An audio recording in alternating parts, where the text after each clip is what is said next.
ಶರಣು ದಿನಚರಿ ಬಿಡುಗಡೆಗೊಳಿಸಿದಂತಹ ಶ್ರೀ ಮಡ್ಡಿಕೆರೆ ಗೋಪಾಲ್ರವರು, ಅಧ್ಯಕ್ಷರು, ಮೈಸೂರು ಜಿಲ್ಲಾ ಕನ್ನಡ ಸಾಹಿತ್ಯ ಪರಿಷತ್, ಇವರಿಂದ ಪ್ರೇರಣಾ ನುಡಿಗಳು.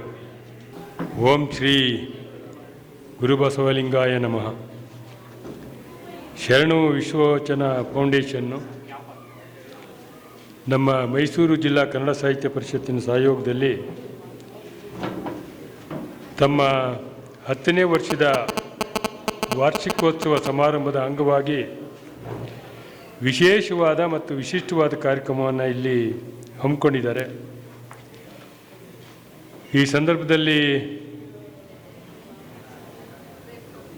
ನಿಮ್ಮೆಲ್ಲರ ಪ್ರೀತಿಗೆ ಪಾತ್ರರಾಗಿರ್ತಕ್ಕಂಥ ವಿಶ್ರಾಂತ ಕರ್ನಾಟಕ ಉಚ್ಚ ನ್ಯಾಯಾಲಯದ ನ್ಯಾಯಾಧೀಶರಾದಂಥ ಪೂಜನೀಯ ಶ್ರೀ ಅರಳಿ ನಾಗರಾಜ ಗಂಗಾವತಿಯವರು ಈ ಸಮಾರಂಭದಲ್ಲಿ ಉಪಸ್ಥಿತರಿರುವುದು ನಮಗೆಲ್ಲ ಸ್ಫೂರ್ತಿ ಅಂಥೇಳಿ ಈ ಸಂದರ್ಭದಲ್ಲಿ ನಾನು ಹೇಳ್ತೇನೆ. ಹಾಗೆ ಈ ಸಮಾರಂಭದ ಅಧ್ಯಕ್ಷತೆಯನ್ನು ವಹಿಸಿರ್ತಕ್ಕಂಥವರು ಶರಣು ವಿಶ್ವವಚನ ಫೌಂಡೇಶನ್ನ ಸಂಸ್ಥಾಪಕರು ಶ್ರೀಮತಿ ಸೋದರಿ ರೂಪಾ ಕುಮಾರಸ್ವಾಮಿ ಮತ್ತು ಡಾಕ್ಟರ್ ವಚನ ಕುಮಾರಸ್ವಾಮಿ ಅವರು. ನಾನು ಸಾಹಿತ್ಯ ಪರಿಷತ್ತಿನ 2008ರಲ್ಲಿ ಅಧ್ಯಕ್ಷನಾಗಿದ್ದೆ. ಅದರ ಹಿಂದಿನ ಸಂದರ್ಭದಲ್ಲಿಯೂ ಸಹ ವಚನ ಗಾಯನವನ್ನು ಮಾಡಲಿಕ್ಕೆ ಸಾಹಿತ್ಯ ಪರಿಷತ್ತಿಗೆ ಕುಮಾರಸ್ವಾಮಿಯವರು ಬರ್ತಾಯಿದ್ರು. ಇನ್ನು ಆಡುವ ವಯಸ್ಸು ಅವ್ರದ್ದು. ಆವಾಗ ಆ ಸಂದರ್ಭದಲ್ಲಿಯೇ ವಚನ ಸಾಹಿತ್ಯದ ಬಗ್ಗೆ ಅಪಾರವಾದ ಪ್ರೀತಿ ಗೌರವವನ್ನು ಇಟ್ಕೊಂಡು ಈ ಸಂದರ್ಭದಲ್ಲಿ ಸುಮಾರು 10 ವರ್ಷಗಳ ಹಿಂದೆ ಈ ಒಂದು ಶರಣು ವಚನ ವಿಶ್ವವಚನ ಫೌಂಡೇಶನನ್ನು ಪ್ರಾರಂಭ ಮಾಡಿ 10 ವಸಂತಗಳನ್ನು ಸಂಭ್ರಮದಿಂದ ಪೂರೈಸಿದ್ದಕ್ಕೆ ಆ ದಂಪತಿಗಳಿಬ್ಬರಿಗೂ ನಾನು ವಿಶೇಷವಾಗಿ ಧನ್ಯವಾದಗಳನ್ನು, ಅಭಿನಂದನೆಗಳನ್ನು ಹೇಳ್ತೇನೆ. ನಾನು ಕಂಡ ಹಾಗೆ ಆ ದಂಪತಿಗಳದ್ದು ಆಡುವ ವಯಸ್ಸು ಆ ಸಂದರ್ಭದಲ್ಲಿ ಅದು ಎಂಥ ಅಪರೂಪದ ಜವಾಬ್ದಾರಿನ ವಹಿಸ್ಕೊಂಡು ಇಷ್ಟೊಂದು ಅಚ್ಚುಕಟ್ಟಾಗಿ ಪ್ರಾಮಾಣಿಕವಾಗಿ ಅರ್ಥಪೂರ್ಣವಾದ ಕಾರ್ಯಕ್ರಮಗಳನ್ನು ಮಾಡಿಕೊಳ್ತಾ ಬೇಸರವನ್ನು ಮಾಡಿಕೊಳ್ಳದೆ ಹಸನ್ಮುಖರಾಗಿ ನಮ್ಮೆಲ್ಲರನ್ನ ಅವರ ನಿವಾಸಕ್ಕೆ ಹೋದಾಗಲೂ ಸಹ ಅದೇ ಒಂದು ವಿಶೇಷವಾದ ಸ್ಥಾನ. ಅದು ಭೋಗಾದಿನಲ್ಲಿ ಅದನ್ನು ಕಟ್ಟಿಕೊಡುವ ಮೂಲಕ ವಿಶ್ವಕ್ಕೆ ವಚನ ಸಾಹಿತ್ಯವನ್ನು ದರ್ಶನ ಮಾಡಿಸುವಂಥ ದೊಡ್ಡ ಸಾಹಸದ ಕೆಲಸವನ್ನು ಅವರು ನಿರಂತರವಾಗಿ ಮಾಡ್ತಾ ಇದ್ದಾರೆ ದಂಪತಿಗಳು. ಅವರಿಗೆ ವಿಶೇಷವಾಗಿ ಧನ್ಯವಾದಗಳನ್ನು, ಅಭಿನಂದನೆ ಹೇಳ್ತಾ ಎಲ್ಲ ಶರಣರ ಶ್ರೀರಕ್ಷೆ ಆಶೀರ್ವಾದ ಅವರಿಗೆ ಇರಲಿ ಅಂತ ಹೇಳಿ ವೇದಿಕೆ ಮೇಲಿರುವ ಹಿರಿಯರು ತಾವೆಲ್ಲರೂ ಅವರಿಗೆ ಹಾರೈಸಿ ಅಂಥೇಳಿ ಈ ಸಂದರ್ಭದಲ್ಲಿ ಹೇಳ್ಕೊಳ್ತಾನೆ. ಇದು ಒಂದು ಸಣ್ಣ ಸಮಾರಂಭ ಅಲ್ಲ. 3 ದಿವಸಗಳ ಕಾಲ ನಾವು ಸಾಹಿತ್ಯ ಪರಿಷತ್ತಿನಲ್ಲಿ ಮಾಡುವ ಸಾಹಿತ್ಯ ಸಮ್ಮೇಳನ, ಅದನ್ನು ಒಂದೇ ದಿವಸದಲ್ಲಿ ಎಲ್ಲಿ ಆಯೋಜನೆ ಮಾಡಲಿಕ್ಕೆ ಪ್ರಯತ್ನವನ್ನು ಮಾಡ್ತಾ ಇದ್ದಾರೆ. ಇದು ಅವರ ವಿಶೇಷ, ದಂಪತಿಗಳ ವಿಶೇಷ. ಭಾಳ ಮುಖ್ಯವಾಗಿ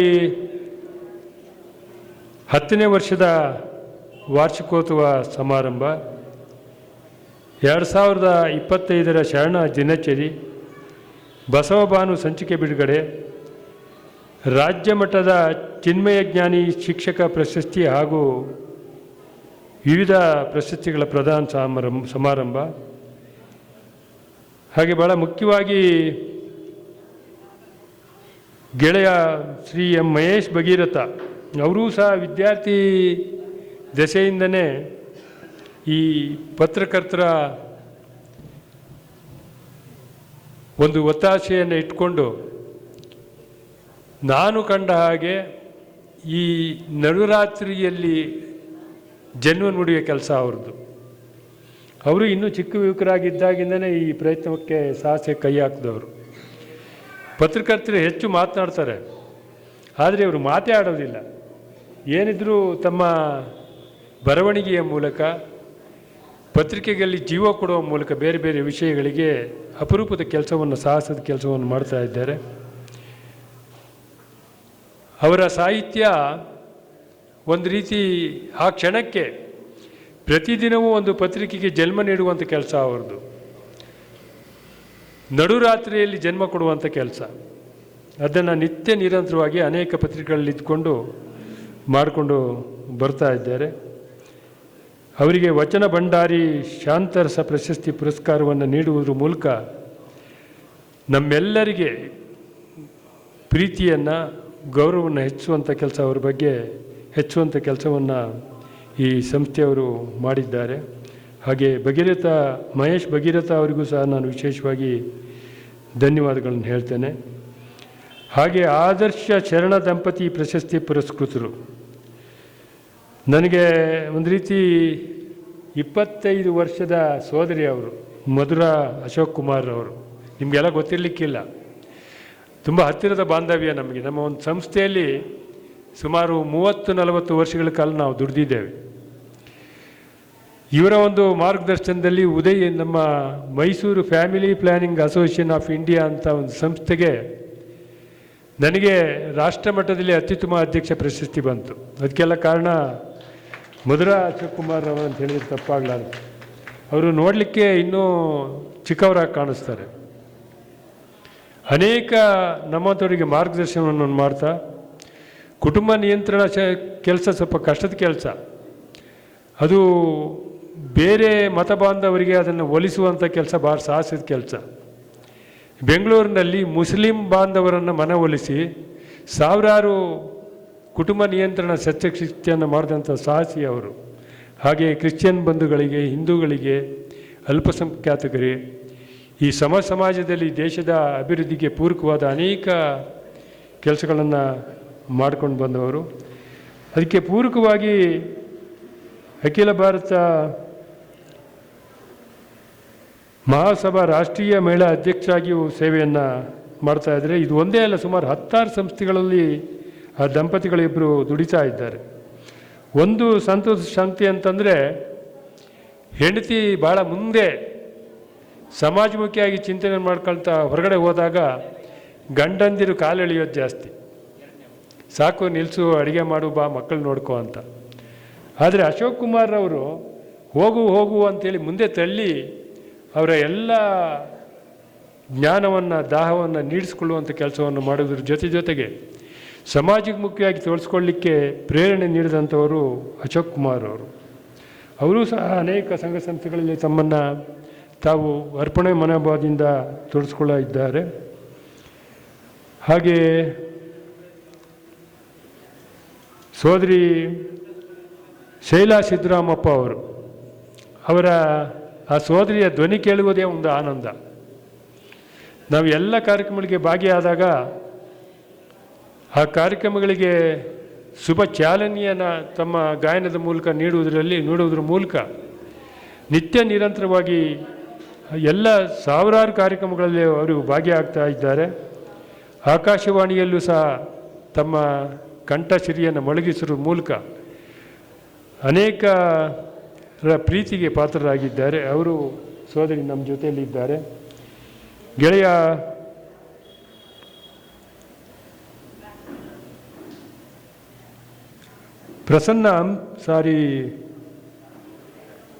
ಅನಿಲ್ ಕುಮಾರ್ ವಾಜಂತ್ರಿ ಅವರು ಮೈಸೂರು ಜಿಲ್ಲಾ ಶರಣು ವಿಶ್ವವಚನ ಫೌಂಡೇಶನ್ನ ಅಧ್ಯಕ್ಷರು.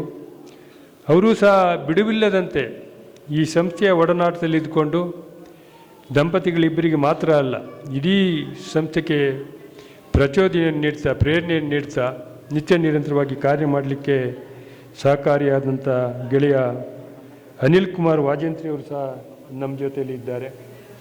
ನಾನು ಈ ಸಂದರ್ಭದಲ್ಲಿ ಹೆಚ್ಚು ಮಾತಾಡಲಿಕ್ಕೆ ಹೋಗೋದಿಲ್ಲ, ಯಾಕೆಂದರೆ ಇನ್ನೂ ಅನೇಕ ಕಾರ್ಯಕ್ರಮಗಳು ಇದ್ದಾವೆ. ಮಧ್ಯಾಹ್ನದ ನಂತರವೂ ಸಹ ಅಪರೂಪದ ಅನೇಕ ಕಾರ್ಯಕ್ರಮಗಳು ಪ್ರಭುದೇವ ಸ್ವಾಮಿಗಳವರ ಸಾನ್ನಿಧ್ಯದಲ್ಲಿ ಮುಂದೆ ನಡೀತಾ ಇದೆ. ಹಾಗಾಗಿ ನಾನು ಒಂದೆರಡು ಮಾತನ್ನು ಇಲ್ಲಿ ಪ್ರಸ್ತಾಪ ಮಾಡಲಿಕ್ಕೆ ಇಷ್ಟಪಡ್ತೇನೆ. ಒಮ್ಮೆ ನಮ್ಮ ಸಂವಿಧಾನವನ್ನು ನೀಡಿದಂಥ ಡಾಕ್ಟರ್ ಅಂಬೇಡ್ಕರ್ ಅವರು ಬೆಂಗಳೂರಿಗೆ ಬಂದಿರ್ತಾರೆ. ಅವರಿಗೆ ಆಂಗ್ಲ ಭಾಷೆಯಲ್ಲಿ ಭಾಷಾಂತರವಾಗಿರ್ತಕ್ಕಂಥ ಕೆಲವು ವಚನದ ಕಟ್ಟುಗಳನ್ನು ಅವರಿಗೆ ನೀಡ್ತಾರೆ.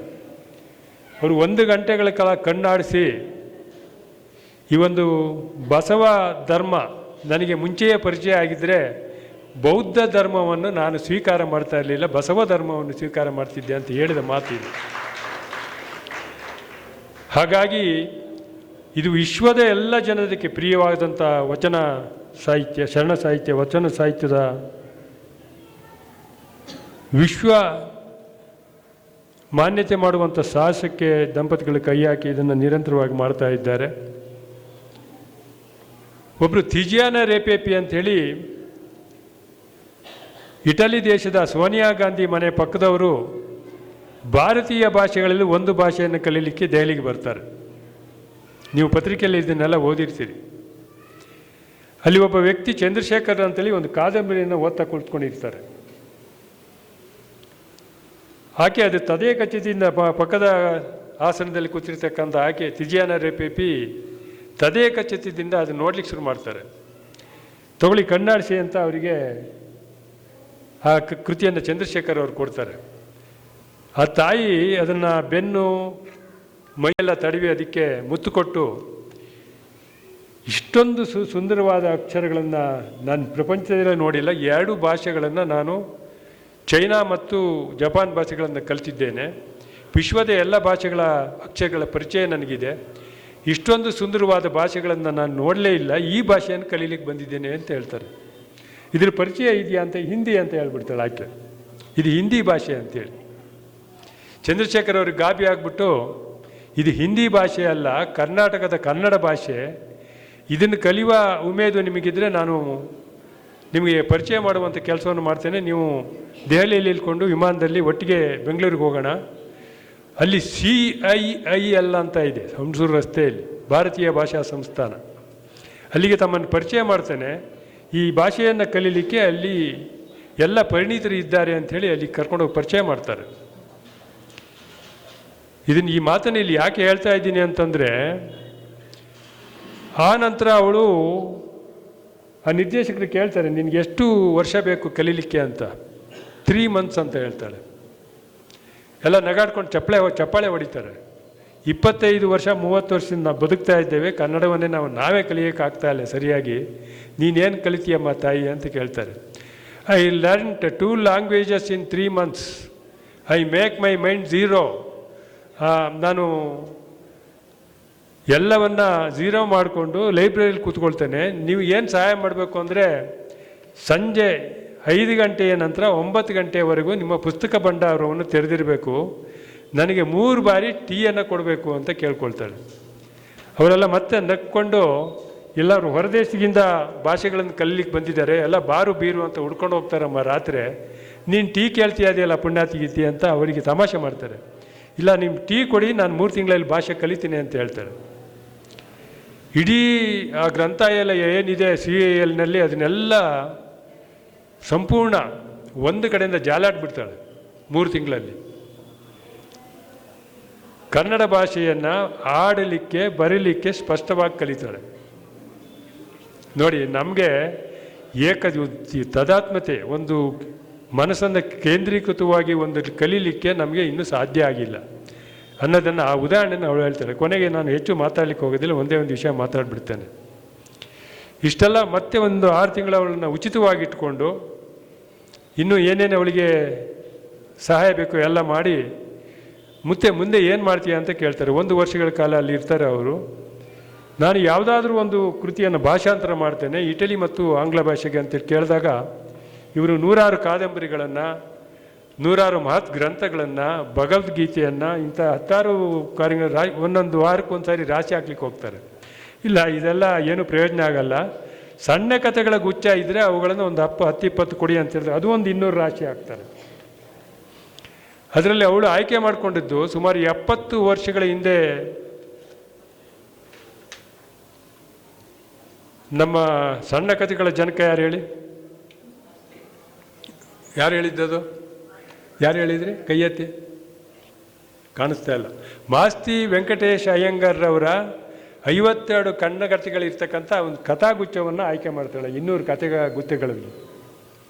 ಮತ್ತೆ ತಮಾಷೆ ಮಾಡ್ತಾರೆ, 70 ವರ್ಷಗಳ ಹಿಂದೆ ಬರೆದಂಥ ಕಾಗಕ್ಕ ಗುಬ್ಬಕ್ಕನ ಕಥೆಯನ್ನು ಆಯ್ಕೆ ಮಾಡಿದೆಯಲ್ಲ, ಯಾರಿಗೆ ಪ್ರಯೋಜನ ಇದೆ ಅಂತ ಹೇಳ್ತಾರೆ. ಅವಳು ಚೆನ್ನಾಗಿ ದಬಾಯಿಸ್ತಾಳೆ, ನಿಮ್ಮಂಥ ಮೂರ್ಖ ಕನ್ನಡಿಗರನ್ನ ನಾನು ನೋಡೇ ಇಲ್ಲ, ನೀವು ಕಥೆಯನ್ನೇ ನೀವು ಓದಿಲ್ಲ ಯಾರನ್ನು ಅಂತ ಹೇಳಿ ತಮಾಷೆ ಮಾಡ್ತಾಳೆ. ಹೌದು, ನಾವು ಕಥೆಗಳನ್ನು ಓದಿಲ್ಲ ಅಂತ ಹೇಳ್ತಾರೆ, ಒಪ್ಕೊಳ್ತಾರೆ. ಅವಳೊಂದು ಮಾತು ಹೇಳ್ತಾಳೆ, ಈ 52 ಕಥೆಗಳಲ್ಲಿ ವಚನ ಸಾಹಿತ್ಯದ ಬಗ್ಗೆ, ದಾಸ ಸಾಹಿತ್ಯದ ಬಗ್ಗೆ, ಕನ್ನಡ ಸಾಹಿತ್ಯದ ಬಗ್ಗೆ, ಪರಂಪರೆಯ ಬಗ್ಗೆ, ಇತಿಹಾಸದ ಬಗ್ಗೆ, ಸಂಸ್ಕೃತಿಯ ಬಗ್ಗೆ ಒಂದೊಂದು ಕಥೆಯೂ ಇದೆ. ಇಡೀ ವಿಶ್ವದ ಎಲ್ಲಿ ಜಾತಿ, ಜನಾಂಗ, ಧರ್ಮ ಎಲ್ಲ ಎಲ್ಲೇ ಮೀರಿದಂಥ ಕಥೆಗಳು ಇವೆಲ್ಲ. ಇಡೀ ವಿಶ್ವದಲ್ಲಿ ಇದನ್ನು ಓದ್ತಾರೆ. ಓದಿದ ನಂತರ ನಿಮ್ಮ ಕರ್ನಾಟಕವನ್ನು ನೋಡಲಿಕ್ಕೆ ನನ್ನ ಕತೆ ಮೂಲಕ ಅನೇಕ ಸಾವಿರಾರು ಜನ ಬರ್ತಾರೆ ಅಂತ ಹೇಳ್ತಾಳೆ. ಆಯಿತು ಮುಚ್ಚಮ್ಮ, ಬರೀ ಹೋಗಿ ಆಯಿತು ಅಂಥೇಳಿ ಬಿಡುಗಡೆ ಮಾಡ್ತಾರೆ. ಬಿಡುಗಡೆ ಮಾಡಿದ ನಂತರ ಪೆಂಗ್ವಿನ್ ಅವರು ಅದನ್ನು ಓದಿ ಅದರ ಹಕ್ಕುಗಳನ್ನು ತೆಗೆದುಕೊಳ್ತಾರೆ. ವಿಶ್ವದಾದ್ಯಂತ ಅದು ಬಿಡುಗಡೆ ಆಗ್ತದೆ. ಈಗ ಪ್ರತಿ ವರ್ಷ 1 ಲಕ್ಷ ಕೃತಿಗಳು ಈ ಕರ್ನಾಟಕದ ಇತಿಹಾಸ ಸಂಬಂಧಪಟ್ಟ ಹಾಗೆ ವಿಶ್ವದ ಎಲ್ಲ ದೇಶದವರು ಓದ್ತಾ ಇದ್ದಾರೆ ಕೊಂಡುಕೊಂಡು. ಅವಳಿಗೆ 1 ಲಕ್ಷ ರೂಪಾಯಿಗಳು ರಾಯಲ್ಟಿ ಪ್ರತಿ ವರ್ಷ ಹೋಗ್ತಾ ಇದೆ ತಿಜಾನ ರಿಪಬ್ಲಿಕ್ಗೆ. ಅವಳು ಒಂದು ಪತ್ರವನ್ನು ಬರೆದಿದ್ದಾಳೆ CLನವರಿಗೆ. ಕನ್ನಡದ ಪರಿಚಯವನ್ನು ಮಾಡಿದ್ದಕ್ಕೆ ಪ್ರತಿ ವರ್ಷ ನನಗೆ 1 ಲಕ್ಷ ರೂಪಾಯಿ ಸಿಗ್ತಾ ಇದೆ. ನನಗೆ ಹಣ ಬೇಡ, ನಂದು ಏನೂ ಸಾಧನೆ ಇಲ್ಲ, ಅಲ್ಲಿ ಕನ್ನಡ ಕಲಿಸಿದ್ದೇ ನನ್ನ ಸೌಭಾಗ್ಯ ಅಂತ ಹೇಳಿ ಆ 1 ಲಕ್ಷ ರೂಪಾಯಿಗಳನ್ನು ಮಾಸ್ತಿ ವೆಂಕಟೇಶ್ ಅಯ್ಯಂಗಾರ್ ಅವರ ಟ್ರಸ್ಟಿಗೆ ಕೊಡ್ತಾನೆ. ಅವರ ಬ್ಯಾಂಕು ಅಕೌಂಟು ಮತ್ತು ವಿಳಾಸವನ್ನು ಕಳಿಸಿ ಅಂತ ಪತ್ರ ಬರೆದಿದ್ದಾಳೆ. ಇಂಥ ವಚನಗಳನ್ನು ಪರಿಚಯ ಮಾಡೋದ್ರ ಮೂಲಕ ಇಡೀ ವಿಶ್ವ ವಚನಗಳನ್ನು ಓದಲಿಕ್ಕೆ ಇಲ್ಲಿ ಕೆಲವರು ಇನ್ನೂ ಬರ್ತಾ ಇದ್ದಾರಂತೆ, ನನಗದು ಸರಿಯಾಗಿ ಗೊತ್ತಾಗಿಲ್ಲ. ಹಾಗಾಗಿ ಈ ವಚನ ಸಾಹಿತ್ಯವನ್ನು, ಅದರಲ್ಲಿರ್ತಕ್ಕಂಥ ಸಿರಿಳನ್ನು ಜನಸಾಮಾನ್ಯರಿಗೆ ನಿತ್ಯ ನಿರಂತರವಾಗಿ ಅರಿವು ಮೂಡಿಸುವಂಥ ಕೆಲಸವನ್ನು ಮಾಡ್ತಿರ್ತಕ್ಕಂಥ ಗೆಳೆಯ ಕುಮಾರಸ್ವಾಮಿ, ಸೋದರಿ ರೂಪ ಕುಮಾರಸ್ವಾಮಿ ಮತ್ತು ಅವರೆಲ್ಲ ತಂಡದವರಿಗೆ ವಿಶೇಷವಾಗಿ ತಲೆಬಾಗಿ ನಮಸ್ಕಾರವನ್ನು ಮಾಡಿ ನನ್ನ ಮಾತು ಮುಗಿಸ್ತೇನೆ. ನಮಸ್ಕಾರ. ನಾಗರಾಜ್ ಗಂಗಾವತಿ ಅವರು ನಮ್ಮ ಜೊತೆ ಕುಳಿತಿದ್ದಾರೆ. ಅವ್ರ ಬಗ್ಗೆ ಒಂದು ಮಾತು ಹೇಳಬೇಕು. 3 ವರ್ಷಗಳ ಹಿಂದೆ ಸಾಹಿತ್ಯ ಪರಿಷತ್ತಿನ ಮೊದಲನೆಯ ಕಾರ್ಯಕಾರಿ ಸಮಿತಿಯಲ್ಲಿ ಇವರನ್ನು ಕರೆಸ್ಕೊಂಡಿದ್ವಿ. ಯಾಕೆ ಕರೆಸ್ಕೊಂಡಿದ್ದೀವಿ ಅಂದರೆ, ನಿಮಗೊಂದು ತಮಾಷೆ ಹೇಳ್ತೀನಿ ನಾನು. ಇದುವರೆಗೂ ಸುಮಾರು 69 ವರದಿಗಳು ಕನ್ನಡದ ಸಮಗ್ರ ಅಭಿವೃದ್ಧಿಗಾಗಿ, 75 ವರ್ಷ ಆಗಿದೆಯಲ್ಲ ನಮ್ಮ ಸ್ವಾತಂತ್ರ್ಯ ಬಂದು, 61 ವರದಿಗಳು ಮಂಡನೆ ಆಗಿದ್ದಾವೆ. ನಾವು ಸಾಹೇಬರನ್ನ ಕರೆದು ಈ 69 ವರದಿಗಳು ಮಂಡನೆ ಆಗಿದೆಯಲ್ಲ, ಇದೆಲ್ಲ ಏನಾಗಿದೆ ಅಂಥೇಳಿ ಒಂದು ಪ್ರಶ್ನೆಯನ್ನು ಕೇಳಿದ್ವಿ. ಅವರು ಸ್ವಲ್ಪ ಚಿಂತನೆಯನ್ನು ಮಾಡಿಕೊಂಡು ಅವೆಲ್ಲ ತರಿಸ್ಕೊಂಡು ನೋಡೋಣ ಏನೇನಾಗಿದೆ ಅಂತ ಎಲ್ಲ ವರದಿಗಳನ್ನು ಸರ್ಕಾರದಿಂದ ತರಿಸ್ಕೊಂಡ್ರು. 70ನೇ ವರದಿಯನ್ನು ಅರಳಿ ನಾಗರಾಜರವರು ಸಮಗ್ರ ಕನ್ನಡದ ಅನುಷ್ಠಾನಕ್ಕೆ ನಾವೇ ಒಂದು ವರದಿಯನ್ನು ಇವರ ಒಂದು ಮಾರ್ಗದರ್ಶನದಲ್ಲಿ, ಇನ್ನೂ ಅನೇಕರ ಸಹಕಾರನವರು, ನಿವೃತ್ತ ಅನೇಕ ನ್ಯಾಯಾಧೀಶರುಗಳ ಸಹಾಯ, ಹಿರಿಯ ಸಾಹಿತಿಗಳ ಸಹಾಯ ಮತ್ತು ಆ ಬಗ್ಗೆ ಹೆಚ್ಚು ಸಂಶೋಧನೆ ಮಾಡಿರ್ತಕ್ಕಂಥ ಸಹಾಯ ತೆಗೆದುಕೊಂಡು ನಾವೇ ಒಂದು ವರದಿಯನ್ನು ತಯಾರು ಮಾಡಿದ್ವಿ. ಎಂಥ ಅದ್ಭುತವಾದ ವರದಿಯನ್ನು ತಯಾರು ಮಾಡಿಕೊಟ್ರು ಸಾಹೇಬರು ಅಂತಂದರೆ, ಬೊಮ್ಮಾಯಿ ಅವರು ಮುಖ್ಯಮಂತ್ರಿಗಳಾಗಿದ್ದರು. ಆ ವರದಿಯನ್ನು ಅವ್ರಿಗೆ ಕೊಟ್ಟ ತಕ್ಷಣ ಅವರು ಅದನ್ನು ಅಂಗೀಕಾರವನ್ನು ಮಾಡಿದರು. ಇಲ್ಲ, ಅಲ್ಲಿ ಮಂಡನೆ ಆಯಿತು, ಅಂಗೀಕಾರ ಆಗಲಿಲ್ಲ.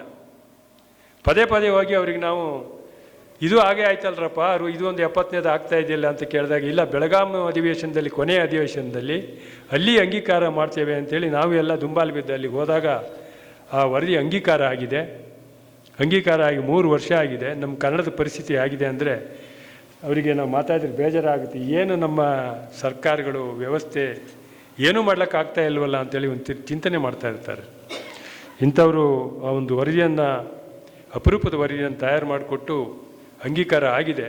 ಅದು ಸಮಗ್ರ ಅನುಷ್ಠಾನ ಆದರೆ ನಮ್ಮ ಎಲ್ಲ ಗೊಂದಲಗಳು, ಗೋಜಲುಗಳು ಪರಿಹಾರ ಆಗ್ತದೆ ಅಂತ ಹೇಳ್ತಾ, ಈಗ ನೀವೆಲ್ಲ ಸೇರಿ ಒತ್ತಡವನ್ನು ತಂದು ಆ ವರದಿ ಜಾರಿಯಾಗಲಿಕ್ಕೆ, ಸಮಗ್ರವಾಗಿ ಜಾರಿಯಾಗಲಿಕ್ಕೆ ನಾವೆಲ್ಲ ಒತ್ತಡ ಹೇರೋಣ ಅಂತ ಹೇಳಿ ನನ್ನ ಮಾತು ಮುಗಿಸ್ತೇನೆ. ತಮ್ಮ ಪ್ರೇರಣಾ ನುಡಿಗಳನ್ನ ಆಡಿದಂತಹ ಶ್ರೀ ಮಡ್ಡಿಕೇರೆ ಗೋಪಾಲ್ರವರೇ ತಮಗೆ ಧನ್ಯವಾದಗಳು. ಈಗ ಅವರಿಗೆ ಗೌರವ ಸಮರ್ಪಣೆ ಶರಣು ವಿಶ್ವವಚನ್ ಫೌಂಡೇಶನ್ ವತಿಯಿಂದ.